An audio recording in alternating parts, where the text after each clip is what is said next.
filmed a series about narcissistic abuse. You can check out the link in this video description to learn more about that. But in this video, we're talking about gaslighting. Yeah. What is that? So gaslighting is a form of emotional abuse. It's where a person doubts the reality of another person, leaving that other person very, very confused. Gaslighting is sort of a signature tool of the narcissist, and they're often engaging in it to protect their fragile egos, to keep the world in line with their own reality, with little regard of how much it hurts another person when we doubt theirs. So again, it's very much a tool of manipulation, of emotional abuse, of, again, second guessing someone else's reality. And there are there are lots of things to look out for, but we're going to go through three of them today. What's the first one? The first one is when somebody says to you, you're too sensitive, or you have no right to feel that way.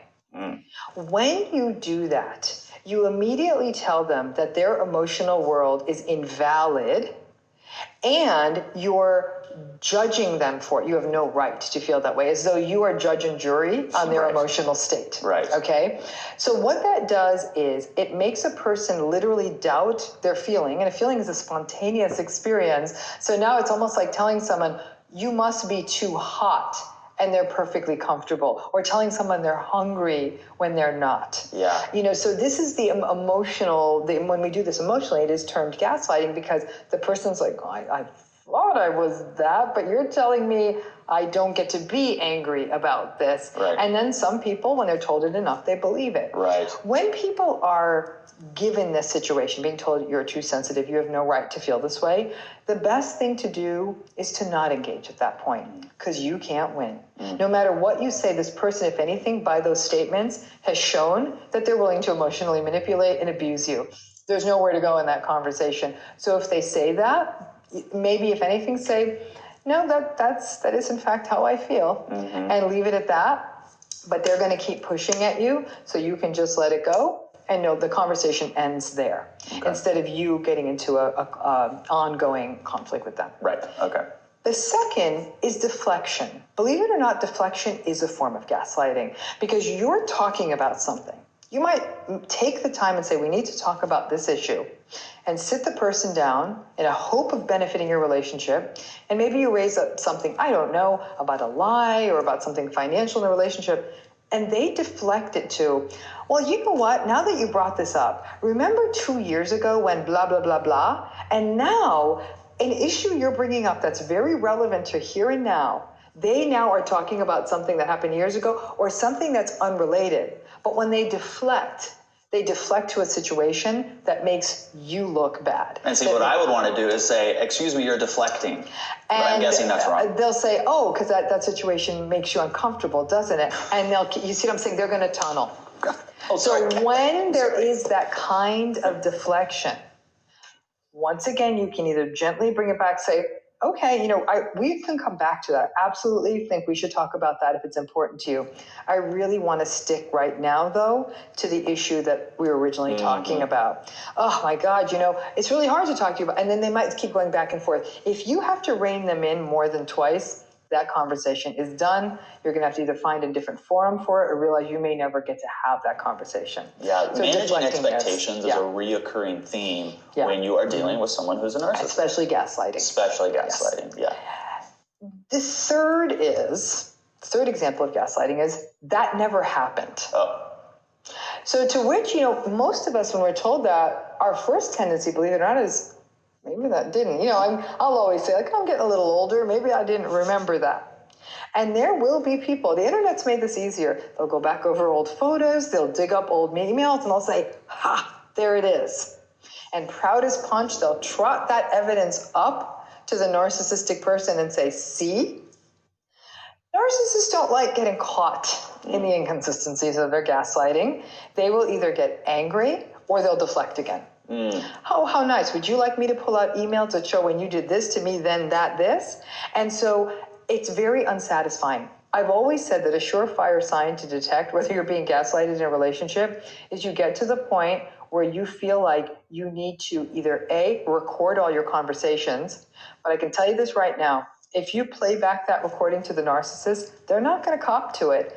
they're going to either say, you are such a petty person that you had to feel the need to record our conversation. How dare you? And they will get very sort of morally high and mighty, but you're doing this to preserve your sanity. If you do make these recordings, they're really only for your sanity. You can say, okay, I did say it this way. I didn't say the thing they said. And if anything, that data might give you more conviction to realize this person's gaslighting you and decide what your next step's going to be. Another mistake people make when they're in gaslighty relationships is they write the long email. Because see, the gaslighter never listens to you. They're always deflecting and accusing, you're too sensitive, you're this, you're that. So the person, I'm going to write them an email. And if I can explain it all to them and they can't interrupt me, they're going to get it. No. Not going to happen. They're not going to get it. And then these people will spend days, weekends, entire weeks, like writing the perfect email, making sure the language is right. And they send it thinking, well, now they're going to get it. The narcissist is going to reload both guns and they're going to send it all back to you. Sometimes they'll even give you a bullet by bullet. So then they're going to gaslight you on paper.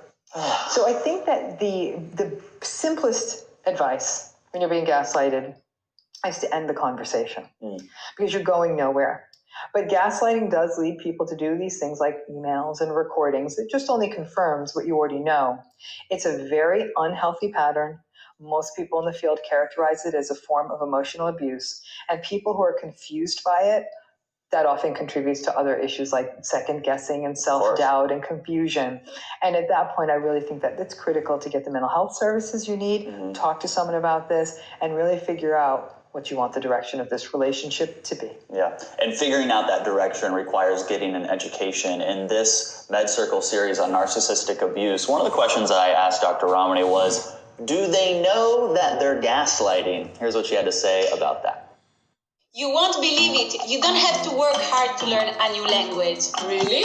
Yes. The only thing you need to do is to watch TV shows. Let me show you. Now, we say gaslighting as if they took a weekend course on gaslighting to implement. No, this is a natural trait behavior that they have. So when we talk about gaslighting, one thing that makes people go mad is they must know they're doing this. Ish. And the reason I say ish is that because of a narcissist's core insecurity, they're singularly motivated to protect themselves and their reality or their version of reality. And so when they gaslight, it's not like they're, I'm going to manipulate this person. It's not like the evil genius kind of thing. It's the fact that they have no empathy. So they don't stop to think what this kind of conduct would do to another person. They're entitled, so they feel they have the right to do it. And they're fragile, so they don't want to be sort of found out. And they want to protect what they might consider a fail or a mistake. So the combination of those three things come together to make gaslighting an easy out and to minimize anything bad they did. So when they say, you're being too sensitive, what that's really saying is, all right, you're having a feeling and maybe I'm responsible, but let's not even, I don't want to talk about it anymore kind of thing. They're just minimizing. And minimizing is a form of gaslighting. So it's probably not an active but it's definitely it's a passive process, which actually makes it more dangerous because they do it without thinking. You can watch that entire series at medcircle.com. And Dr. Ramani, you are gracing us with, I think this is your third book?